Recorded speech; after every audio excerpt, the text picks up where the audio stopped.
জীবন ও বৃক্ষ মোতাহের হোসেন চৌধুরী। লেখক পরিচিতি: মোতাহের হোসেন চৌধুরীর জন্ম 1903 খ্রিস্টাব্দে নোয়াখালী জেলার কাঞ্চনপুরে। তিনি স্মরণীয় হয়ে আছেন বুদ্ধির মুক্তি আন্দোলন নামে পরিচিত বাঙালি মুসলমান সমাজের অগ্রগতির এক যুগান্তকারী আন্দোলনের অন্যতম কাণ্ডারী হিসেবে। সাহিত্যের অঙ্গনে ও বাস্তব জীবনে উভয় ক্ষেত্রেই তিনি ছিলেন সৌন্দর্যবোধ, মুক্তিবুদ্ধ চেতনা ও মানবপ্রেমের আদর্শের অনুসারী। তিনি ছিলেন কাজী আব্দুল ওদুদ, আব্দুল হোসেন, কাজী মোতাহার হোসেন, আবুল ফজল, আবুল কাদির প্রমুখের সহযোগী। মননশীল, চিন্তা উদ্দীপক ও পরিশীলিত গদ্যের রচয়িতা হিসেবে বাংলাদেশের লেখকদের মধ্যে তিনি বিশিষ্ট হয়ে আছেন। তার গ্রন্থ সংস্কৃতি কথা বাংলাদেশের প্রবন্ধ সাহিত্য এক বিশিষ্ট সংযোজন। তার প্রকাশিত অন্য দুটি গ্রন্থ হচ্ছে ক্লাইভ বেল এর সিভিলাইজেশন গ্রন্থ অবলম্বনে রচিত সভ্যতা এবং বার্ট্রান্ড রাসেলের কনকেস্ট অফ হ্যাপিনেস গ্রন্থের অনুবাদ সুখ। বাংলা একাডেমি তার প্রকাশিত ও অপ্রকাশিত সমস্ত রচনা প্রকাশ করেছে। চট্টগ্রাম কলেজে অধ্যাপনাকালে 1956 খ্রিস্টাব্দের 18 সেপ্টেম্বর তিনি মৃত্যুবরণ করেন।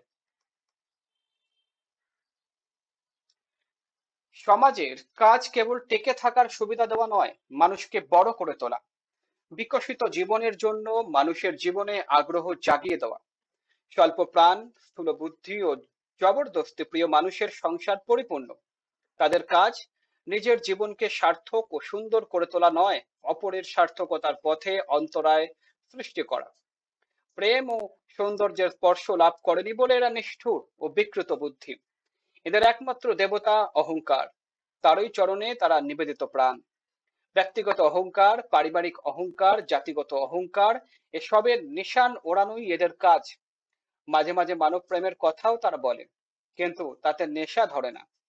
মনে হয় আন্তরিকতা শূন্য, উপলব্ধিহীন বলি। এদের স্থানে এনে দিতে হবে বড় মানুষ, সূক্ষ্ম বুদ্ধি, উদার হৃদয়, গভীর চিত্ত ব্যক্তি, যাদের কাছে বড় হয়ে উঠবে জীবনের বিকাশ কেবল টিকে থাকা নয়। তাদের কাছে জীবনাদর্শের প্রতীক হবে প্রাণহীন ছাঁচ বা কল নয়, সজীব বৃক্ষ, যার বৃদ্ধি আছে, গতি আছে, বিকাশ আছে, ফুলে ফলে পরিপূর্ণ হয়ে অপরের সেবার জন্য প্রস্তুত হওয়া যার কাজ। বৃক্ষের জীবনের গতি ও বিকাশকে উপলব্ধি করা দরকার, নইলে সার্থকতা ও পরিপূর্ণতার ছবি চোখের সামনে ফুটিয়ে তোলা সম্ভব হবে না। বৃক্ষের দিকে তাকালে জীবনের তাৎপর্য উপলব্ধি সহজ হয়, তাই বারবার সেদিকে তাকানো প্রয়োজন।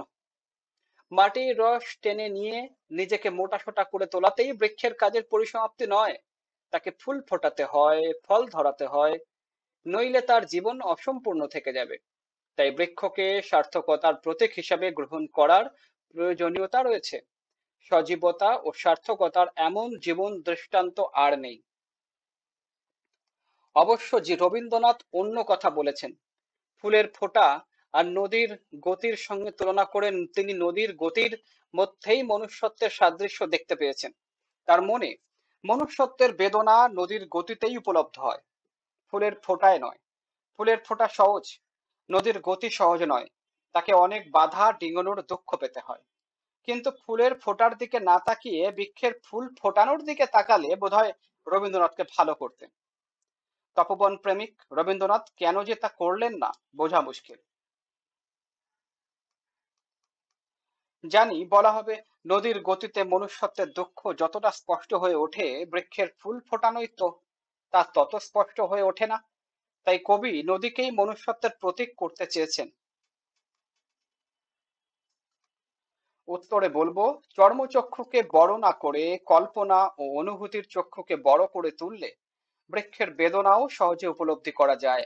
আর বৃক্ষের সাধনায় যেমন একটা ধীর স্থির ভাব দেখতে পাওয়া যায়, মানুষের সাধনায়ও তেমনি একটা ধীর স্থির ভাব দেখতে না পাওয়া মানুষের সাধনায়ও তেমন একটা ধীর স্থির ভাব দেখতে পাওয়া যায়। আর এটাই হওয়া উচিত নয় কি? অনবরত ধেয়ে চলা মানুষের সাধনা হওয়া উচিত নয়, যাকে বলা হয় গোপন ও নীরব সাধনা, তা বৃক্ষেই অভিব্যক্ত, নদীতে নয়। তাছাড়া বৃক্ষের সার্থকতার ছবি যত সহজে উপলব্ধি করতে পারি, নদীর সার্থকতার ছবি তত সহজে উপলব্ধি করা যায় না। নদী সাগরে পতিত হয় সত্য, কিন্তু তার ছবি আমরা প্রত্যহ দেখতে পাই না। বৃক্ষের ফুল ফোটানো ও ফল ধরানোর ছবি কিন্তু প্রত্যহ চোখে পড়ে। দোরের কাছে দাঁড়িয়ে থেকে সে অনবরত নতি, শান্তি ও সেবার বাণী প্রচার করে। সাধনার ব্যাপারে প্রাপ্তি একটা বড় জিনিস। নদীর সাগরে পতিত হওয়ার সে প্রাপ্তি স্পষ্ট হয়ে ওঠে না, সে তো প্রাপ্তি নয়, আত্মবিসর্জন। অপরপক্ষে বৃক্ষের প্রাপ্তি চোখের সামনে ছবি হয়ে ফুটে ওঠে। ফুলে ফলে যখন সে পরিপূর্ণ হয়ে ওঠে, তখন আপনা থেকেই বলতে ইচ্ছা হয়, এই তো সাধনার সার্থকতা। বৃক্ষে প্রাপ্তি ও দান এক হয়ে গেছে, ফুল ও ফল একই সঙ্গে তার প্রাপ্তি ও দান। সৃজনশীল মানুষেরও প্রাপ্তি ও দানে পার্থক্য দেখা দেয়।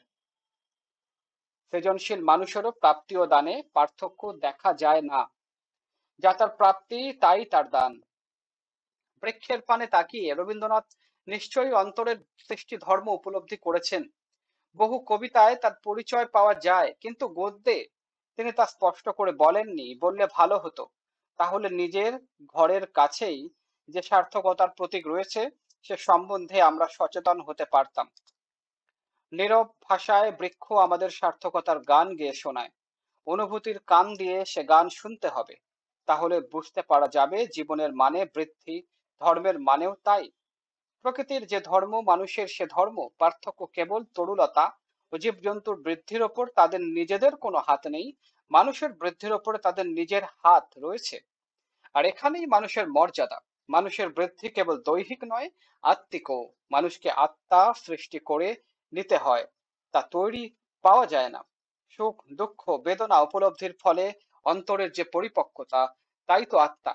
এই আত্মারূপ ফল স্রষ্টার উপভোগ্য। তাই মহাকবির মুখে শুনতে পাওয়া যায়, রাইপনেস ইজ অল, পরিপক্কতাই সব। আত্মাকে মধুর ও পুষ্ট করে গড়ে তুলতে হবে, নইলে তা স্রষ্টার উপভোগের উপযুক্ত হবে না।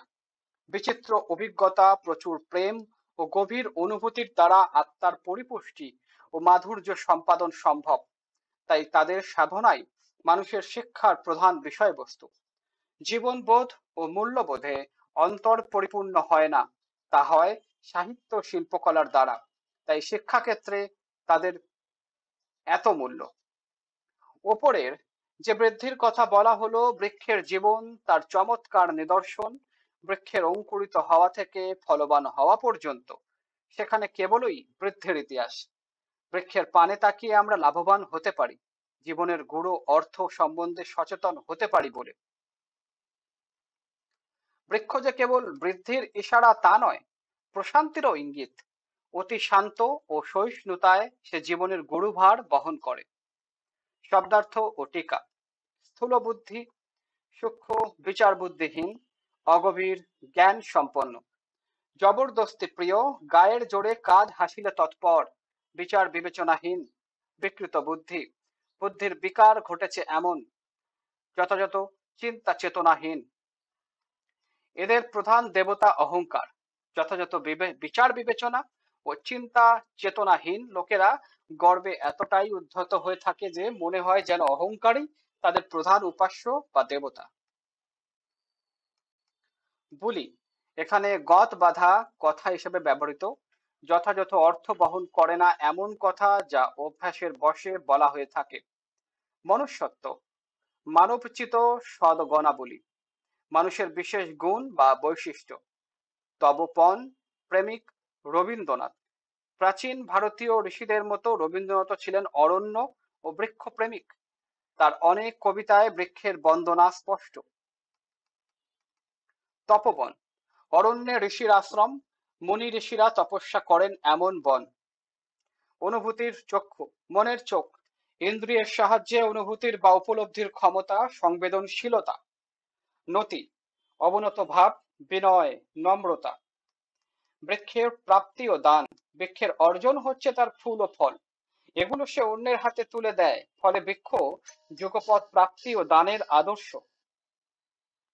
সৃষ্টি ধর্ম, সৃষ্টি বা সৃজনের বৈশিষ্ট্য। আত্মিক, মনোজাগতিক, দৈহিক নয় এমন। পরিপক্কতা, সুপরিণতি জাত পরিপূর্ণ বিকাশ সাধন, বস্তু জিজ্ঞাসা, বস্তু জগতের রহস্য উন্মোচন, অন্বেষা, বস্তু জগৎ সম্পর্কে জানার আগ্রহ।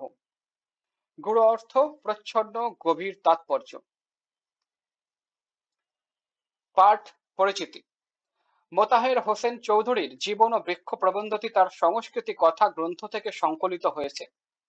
পরার্থে আত্মনিবেদিত, সুকৃতিময় ও সার্থক, বিবেকবোধ সম্পন্ন মানব জীবনের মহত্তম প্রত্যাশা থেকে লেখক মানুষের জীবন কাঠামোকে তুলনা করেছেন বৃক্ষের সঙ্গে। তিনি দেখিয়েছেন বৃক্ষের বিকাশ, পরিপূর্ণতা ও সার্থকতার পেছনে রয়েছে তার নীরব সাধনা। বৃক্ষ যেমন করে ফুলে ফলে পরিপূর্ণতা পায় আর সে সব অন্যকে দান করে সার্থকতায় উজ্জ্বল দৃষ্টান্ত হয়ে ওঠে, মানব জীবনের সার্থকতার জন্য তার নিজের সাধনাও তেমনই হওয়া উচিত। তাহলেই স্বার্থপর, অহংকারী, বিবেকহীন, নিষ্ঠুর, জবরদস্তি প্রবণ মানুষের জায়গায় দেখা দেবে প্রেমে, সৌন্দর্যে, সেবায় বিকশিত বিবেকবান, পরিপূর্ণ ও সার্থক মানুষ। বহু নির্বাচনী প্রশ্ন, সৃজনশীল প্রশ্ন, নিজে করো।